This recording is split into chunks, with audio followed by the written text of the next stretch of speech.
हमने अघमर्षण के बाद आप देखते हैं एक मंत्र पढ़ते हैं, ओम शन्नो देवी रभिष्टये आपो भवन्तु पीतये संयो रभिश्रवन्तु ने। इसकी व्याख्या मैं पहले ही कर चुका हूं, तो इसकी यहां व्याख्या करने की आवश्यकता नहीं है। अब आप जानते हैं इसके बाद मंत्र शुरू होते हैं, क्या बोलते हैं बाबूजी उन मंत्रों को? मनसा परिक्रमा मंत्र। अघमर्षण मंत्र के बाद मनसा परिक्रमा मंत्र होते हैं। संध्या के यदि क्रम को आप विचार करेंगे ना तो आपका दिल खुश हो जाएगा। लेकिन समस्या क्या है कि हमें विचार करने का समय नहीं है। चिंतन करने की धारा कहीं लुप्त सी हो गई है, चिंतन हमारा कहीं खो गया है। मनसा परिक्रमा मंत्रों का जब आप चिंतन करेंगे, क्या गजब के मोती पिरोए हुए ऋषियों ने इन मंत्रों में। यदि आप ईश्वर विश्वासी हैं तो आपका विश्वास और अटल हो जाएगा। यदि ईश्वर विश्वासी नहीं है तो विश्वास हो जाएगा। यदि उस प्रभु के न्याय को आप स्वीकार करने में कोई समस्या लगती है तो उस समस्या का निराकरण हो जाएगा। मनसा परिक्रमा मंत्रों में इतनी जबरदस्त विजन है, जबरदस्त दूरदृष्टि है हम लोगों के लिए। लेकिन आज हो क्या गया है, आज हर मंत्र के बोलने से हम सोचते हैं हमें कुछ मिल जाए। आज हर पाठ करने से हम सोचते हैं हम कुछ प्राप्त कर लें। आज हर संध्या, हर यज्ञ, हर पूजा के पीछे भावना यह है कि कुछ ना कुछ हमारा सही हो जाए। लेकिन आप बताइए सही कब होगा, प्राप्ति कब होगी? जब उस प्रभु की कृपा मेरे हृदय के अंतःकरण में प्रकट हो जाएगी तो सब कुछ सही हो जाएगा, कुछ भी गलत नहीं होगा। संध्या और जो ऋषियों के पवित्र मंत्र हैं वे हमें अपने अंतःकरण को, उस प्रभु को जागृत करने का मार्ग दिखाते हैं। आइए जरा पहले मंत्र को बोल लें, पहले मंत्र को। ओम प्राचीदिगग्निरधिपतिरश्रितो रक्षितादित्यायशवः तेभ्यो नमो अधिपतिभ्यो नमो रक्षितृभ्यो नमः ईशुभ्यो नमः एभ्यो अस्तु यो अस्मान् द्वेष्टियं वयं विश्वस्तं भोजं वेदत्महे। आप लोग कोई यहाँ मेरे दादाजी की उम्र के बैठे हैं, कोई मेरे पिताजी की उम्र के बैठे हैं। आप लोगों को 50, 60, 70 वर्ष हो गए होंगे संध्या करते। ईमानदारी से आप बताइएगा, बच्चा हूँ माफ़ करना मेरे शब्द बड़े अगर लगें, क्या वास्तव में कभी आपने इस मंत्र का विचार किया कि ये मंत्र क्या कह रहा है? शायद नहीं किया। कितनी सुंदर चीज़ें छिपी पड़ी हैं। जैसे आपको ध्यान हो, मैंने एक बार एक छोटी सी कहानी आपको सुनाई थी कि 2 गधे एक बार यात्रा पे जा रहे हैं। 2 गधों के सिर पे 2 चीज़ लदी है, एक के ऊपर रुई लदी है, दूसरे के ऊपर नमक लदा है। आप जानते हैं कि जैसे कहानी का मोड़ कहता है कि जो नमक वाला गधा था वो आगे था, रास्ते में नदी पड़ी। उसको पता था कि अगर मैं डुबकी मार लूँगा तो मेरा बोझ हल्का हो जाएगा। आप जानते हैं उसने डुबकी मारी, उसका बोझ हल्का हो गया। लेकिन जो पीछे गधा चल रहा था उसने सोचा ये तो अब बड़े अच्छे से चल रहा है, पहले तो बड़ा दब दब के चल रहा था, लगता है इस डुबकी में कोई बहुत बड़ा विज्ञान छिपा हुआ है। उसने भी डुबकी लगा ली। आप जानते हैं उसके कंधे के ऊपर रुई लदी हुई थी और आप जानते हैं रुई में पानी भर गया तो अब उसका चलना और मुश्किल हो गया। माताओं सज्जनों, उदाहरण बुरा है, माना कि उदाहरण बुरा है, लेकिन आज हमारी कुछ उस दूसरे गधे जैसी स्थिति हो गई है कि हम सोचते हैं जो दूसरा कर रहा है मैं भी वैसा कर लूं। जो दूसरा कर रहा है वो इससे मुक्त हो गया, भेड़ चाल है। अपना स्वयं का विवेक लुप्त हो गया है। स्वयं का विवेक जगाना है। मनसा परिक्रमा मंत्र के भाव को बाबूजी जरा समझ लीजिए। कोई शंका हो तो मेरे से आप बोल देना, अगर नहीं उत्तर दे पाऊंगा तो अगली बार दे दूंगा, लेकिन आप सुनिए जरा। सबसे पहला क्या बोलते हैं आप? ओम प्राची दिगग्नि अधिपति। क्या भाव है इसका? प्राची माने पूर्व। प्राची माने क्या है जी? पूर्व है। पूर्व दिशा से सूर्य उदय होता है, पूर्व दिशा से समस्त नक्षत्र उदय होते हैं। पूर्व दिशा प्रकाश की स्वामी मानी जाती है। प्राची दिग अग्नि अधिपति। और इस पूर्व दिशा का, उदय की दिशा का अधिपति कौन है? नहीं बाबूजी, मंत्र पे आइए। अग्नि अधिपति। पूर्व दिशा का कौन अधिपति है? जरा ध्यान दीजिएगा। अग्नि, ये अग्नि नहीं, जरा नाम समझ लीजिएगा थोड़ा सा। अग्नि अधिपति का मतलब है तेजस्वी स्वामी, परमपिता परमात्मा। उस प्रभु के अनेक नाम हैं, अनेकों नाम हैं, लेकिन बड़ी आप अच्छी बात देखिएगा कि ऋषियों ने चिंतन किया कि किस मंत्र के साथ किस शब्द का प्रयोग होना चाहिए। अग्नि का अर्थ क्या होता है जी? अग्रम यज्ञेषु प्रणीयते, जो हमेशा यज्ञ आदि शुभ कार्यों में, बाबूजी ने बोल दिया, ऊंचे की ओर चलती है, उसका नाम क्या है? अग्नि है। लोग हमें ताने दिया करते हैं, अरे पंडित जी आपकी प्रार्थनाओं में तो कोई दम ही नहीं है, ना आप धन मांगते हो, ना आप बल मांगते हो, ना आप यश मांगते हो, आप तो कुछ मांगते ही नहीं, आप तो बस मंत्र पढ़ते जाते हो। अरे भैया, इन मंत्रों के अर्थों को समझो तो। हमसे ज्यादा तो उस प्रभु से कोई कामना ही नहीं करता। हमने क्या कहा? हे प्रभु, तू अग्नि के रूप में इस पूर्व दिशा का स्वामी बन करके बैठा हुआ है, अग्नि अधिपति। तो फिर क्या कर? आश्रितः रक्षितः,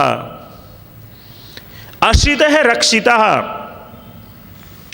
आश्रितः कहते हैं तू बंधन रहित है। प्रभु कैसा है हमारा? बोल दीजिए, बंधन रहित है, कोई बंधन नहीं उसके ऊपर। सब प्रकार के बंधनों से वो कैसा है? मुक्त है। और कैसा है वो? रक्षिता, रक्षा करता है। सब प्रकार के बंधनों से परे होकर के वो प्रभु मेरी रक्षा करता है। टर्म एंड कंडीशन अप्लाई नहीं है उसके दरबार में। देख लीजिए आप, हम दो भाई हैं, मान लीजिए आप मेरे पिता हैं। एक भाई एक समस्या लेके आया, दूसरा भाई दूसरी समस्या लेके आया। छोटे वाले ने बोला, पिताजी कुछ भी हो जाए इस बड़े को ये वस्तु मत देना, नहीं तो मैं ऐसा कर दूंगा। बड़े वाले ने कहा, पिताजी छोटे की बात मत मान लेना, नहीं तो गड़बड़ हो जाएगी। और आप और हम क्या है? दोनों पुत्र मेरे हैं, तो कुछ ना कुछ तो मानूंगा भाई। छोटे की थोड़ी बात मान लूंगा, बड़े की भी थोड़ी बात मान लूंगा, बीच का कोई रास्ता निकाल लूंगा। लेकिन जो हम सबका पिता है वो कोई बीच का रास्ता, बोलिए, नहीं निकालता। स्वतंत्र है, हर एक से स्वतंत्र है। मैं भी एक यज्ञ में था, परिवार में गया, उस परिवार में यज्ञ हुआ तो उनकी श्रीमती जी कहती हैं कि पंडित जी कोई टोना टोटका करता है। मैंने कहा, भाभी जी फिर एक काम करो, भारत पाकिस्तान के बॉर्डर से सारी सैनिकों को हटा दो, टोने टोटके वालों को भेज दो। अरे मैंने कहा, जो प्रभु रक्षक है सबका, जो सबको अपनी गोद में रखता है, सबकी पालना करता है, तो ये फिर अज्ञान की बातें हैं, ये फिर अविद्या की बातें हैं। इन बातों का कोई अस्तित्व बोलिए नहीं है। इसलिए हमने प्रभु से क्या कहा? प्रभु तू मालिक है। कैसा मालिक है? उदय करने वाला है। जरा आप संदेश देखिएगा ऋषियों का। अगर प्रभु तू उदय होने वाला है, पूर्व दिशा से प्रकाश का उदय करता है, तो प्रभु मेरा भी उदय कर, मेरा भी अभ्युदय कर। जब तू प्रभु सब वस्तुओं का उदय पूर्व दिशा से करता है, आप देखिए चंद्रमा भी पूर्व से निकलता है अगर गलत नहीं हूं, सूर्य भी पूर्व से निकलता है, नक्षत्र भी पूर्व से निकलते हैं। तो प्रभु जब तूने इन जड़ वस्तुओं को एक दिशा में ला करके छोड़ दिया, तो हे प्रभु जब मैं तेरी अग्नि के रूप में उपासना करता हूं, तो क्या कर, जैसे तू बंधन रहित है, तू सबकी रक्षा करता है, ठीक उसी प्रकार से मुझे भी सारे बंधनों से मुक्त कर दे। कितनी सुंदर प्रार्थना, लेकिन कभी विचार नहीं करते। आप करिए कभी। संध्या में तो ईमानदारी से बताऊं, एक मंत्र अगर आप ले लेंगे और एक मंत्र के अर्थ का चिंतन करेंगे, आपका दिन बीत जाएगा। क्या होता है साहब, सब लोगों से पूछो भाई साहब दिन कैसा बीत रहा है, अजी कट रहा है भाई साहब। समय कैसा चल रहा है, अजी बस चल रहा है। अरे भाई समय को क्यों चला रहे हो, इनका विचार करो ना। आप एक शब्द ले लीजिए, मान लीजिए सुबह हमने ये ले लिया कि वो प्रभु स्वतंत्र है, उसके पीछे हजार विचार आ जाएंगे। जब मेरा प्रभु स्वतंत्र है तो भला मैं क्यों, बोल दीजिए, मैं क्यों परतंत्र हूं, मैं भी स्वतंत्र होना चाहिए। क्यों, जरा बात ध्यान दीजिएगा, आप जिसकी संगत में रहते हैं वैसे ही तो बनेंगे ना। क्यों बाबूजी, भाटिया जी, जिसकी संगत में रहेंगे वैसे ही बनेंगे ना। अगर मैं अपने ऐसे प्रभु की संगत में हूं जो स्वतंत्र है, तो बोलिए मैं क्यों परतंत्र रहूं। और शब्द क्या है, अग्नि का क्या है, जरा ध्यान दीजिए। अग्रम यज्ञेषु प्रणीयते, जो यज्ञ आदि शुभ कार्यों में आगे रहती है, उसका नाम क्या है, अग्नि है। आप वो प्रकरण ध्यान कीजिए। मैं जब इसको आज पढ़ रहा था तो मैं बहुत सारे विचार मन में आ रहे थे, उन सबको प्रयास कर रहा हूं एक एक विचारों को आपके सामने रखने का। मुझे वो क्षण ध्यान आता है जब हम छोटे छोटे हुआ करते थे, गुरु के पास गए, गुरु ने क्या बोला कि ब्रह्मचारी आज हम तुम्हारा यज्ञोपवीत कर रहे हैं, लेकिन हम तो तुम्हारे गुरु हैं, लेकिन असली गुरु तो परम पिता तुम्हारा परमात्मा है। तुम मेरी नजरों से बच जाओगे, लेकिन अग्नि के रूप में जिस प्रभु को तुमने अपना गुरु बनाया है, उसकी नजरों से कभी भी नहीं बच पाओगे। आप देख लीजिए, बच सकते हैं। मैंने प्रधान जी के पास गया, अभी आप लोगों की बुराई करने लगा। अगर मैंने आपकी बुराई कर ली, मैंने सोचा मैंने प्रधान जी को बता दी, अपनी बात कह ली, क्या मुझे कोई तीसरा नहीं देख रहा है? देख रहा है ना। वो परमपिता परमात्मा अग्नि के रूप में मेरे को देख रहा है। तो हमने क्या बोला, हे प्रभु यदि तू अग्रणी है।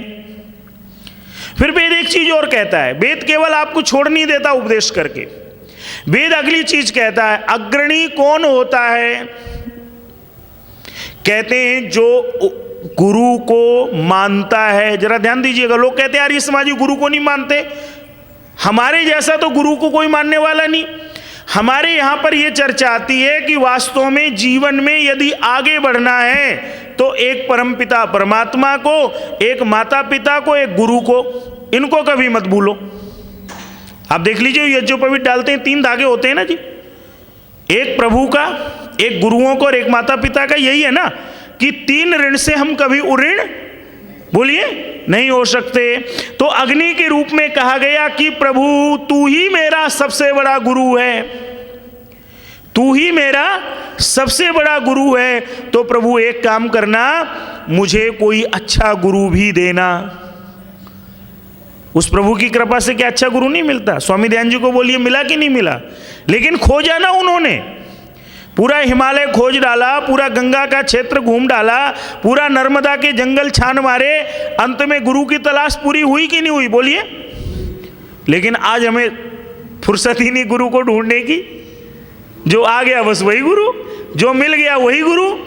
जिससे कुछ हासिल हो गया वही गुरु, दो चार जिसकी वो सुन ली, प्रशंसाएं सुन ली कि अरे वो गया उसका सब काम ठीक हो गया, तो चलो हम भी गुरु मंत्र लेते हैं। लेकिन वास्तव में गुरु कौन है?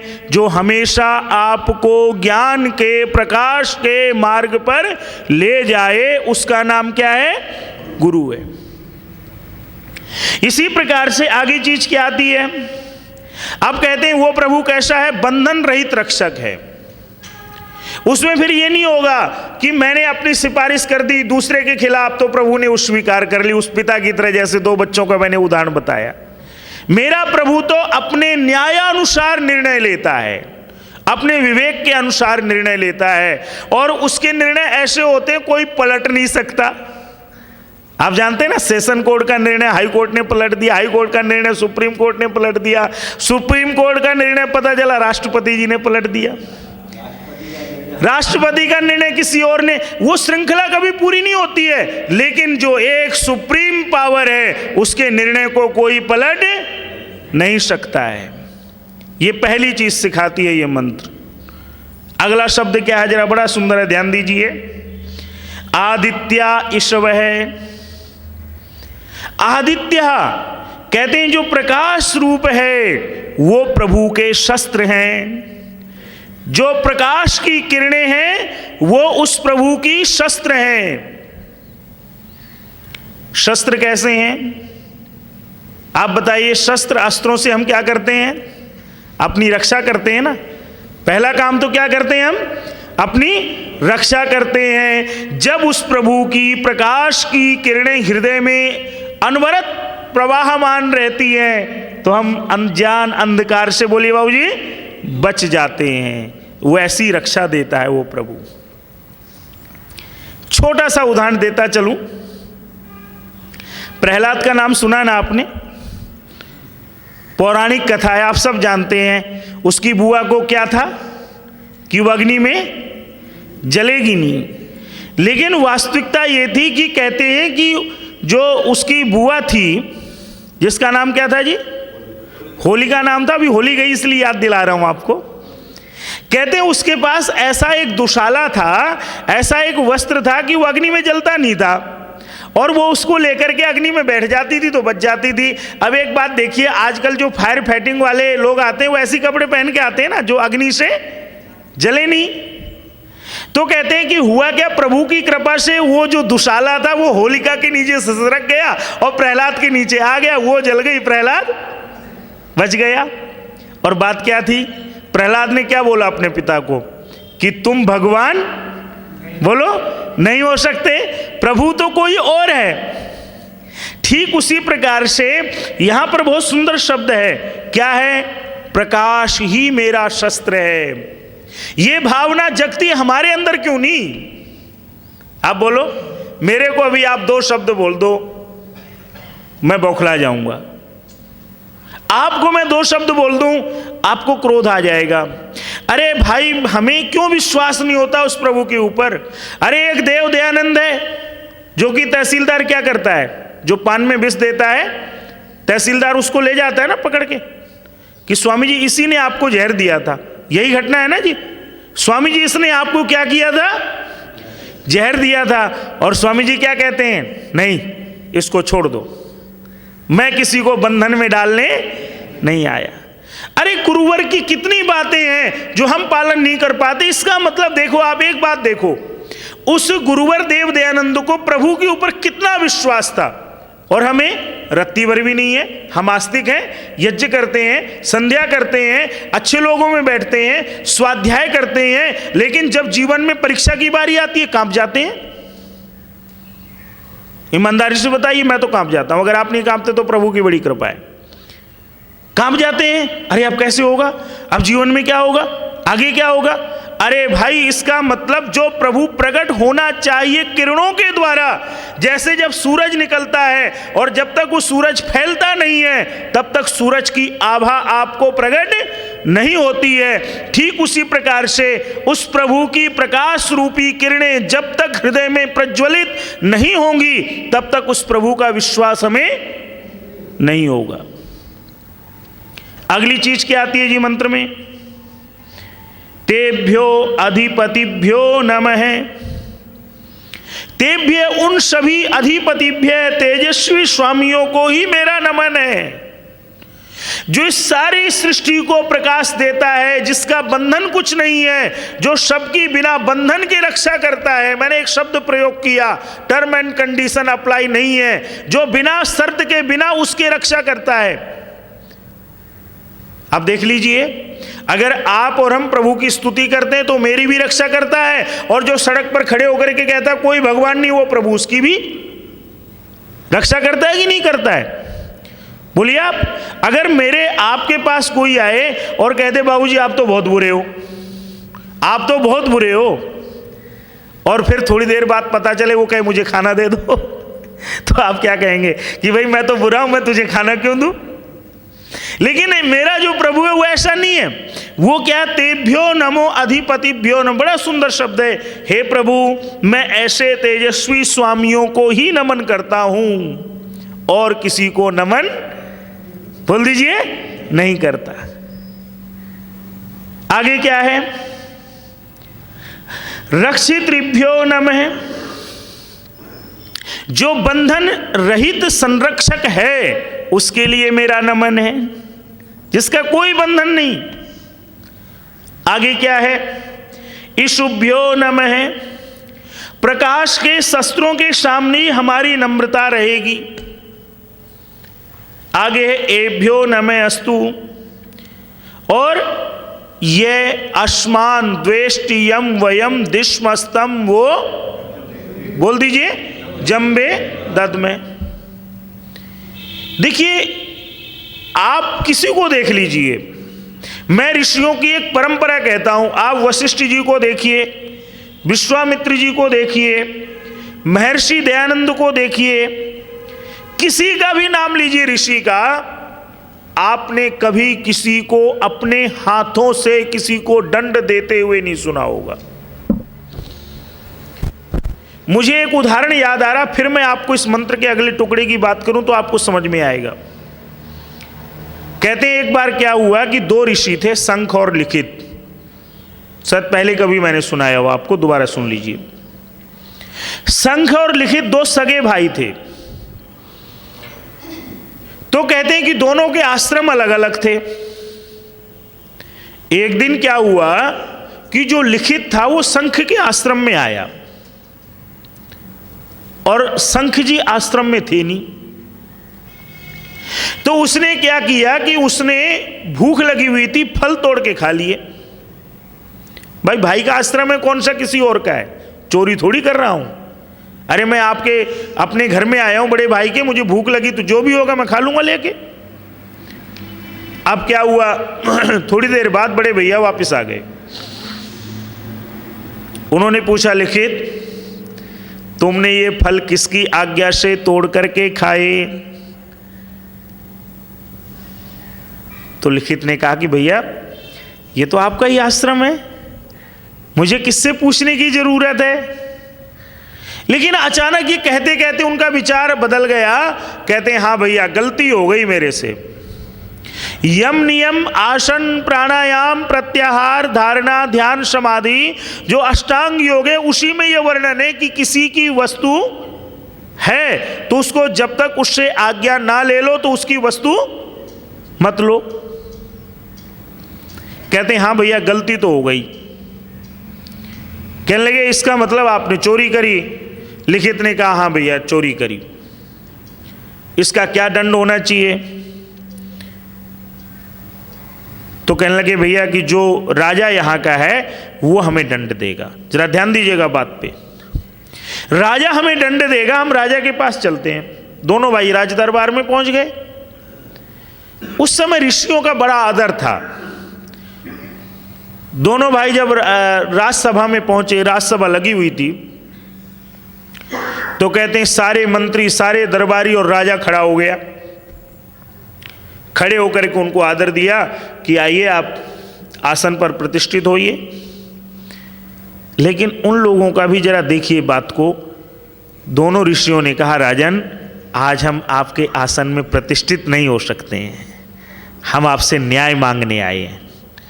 आज आप हमारे लिए बड़े हैं। उन्होंने पूरा मसला बताया। ऐसी चीजें होती हैं कि आपने कोई गलत किया और राज्यसभा में ले जाके उनको समर्पित कर दिया कि अब आप मुझे दंड दीजिए, मैं हाँ वास्तव में दंड भोगने का अधिकारी हूं। यह अघमर्षण ने हमें सिखाया था। अगर आपको ध्यान हो, अघमर्षण ने हमें यही सिखाया था कि जो मैंने किया उसको भोगने के लिए मैं तैयार हूं। और यही चीज अब अगले मंत्र के टुकड़े में आ जाएगी। यो अस्मान, यह माने जो, अस्मान माने हमसे, द्वेष्टि, यो अस्मान द्वेष्टि यम वयम, जो कोई हमसे द्वेष करता है या जो हम और किसी से द्वेष करते हैं, तम वो जम वेदत्मय, हे प्रभु वो सब मैं आपके न्याय के जबड़े में सौंप देता हूं। मुझे नहीं पता मुझे क्या करना है। इतनी बड़ी शक्ति कहां से लाएंगे हम? संध्या के मनन से लाएंगे। लेकिन संध्या के मनन को करना पड़ेगा। सकारात्मक रखें, नहीं किया कोई बात नहीं, अब तो करें, अब तो जगें। हम क्या करते हैं, किसी को हमने देखा गलत किया, उसको दंड देने का प्रयास करते हैं।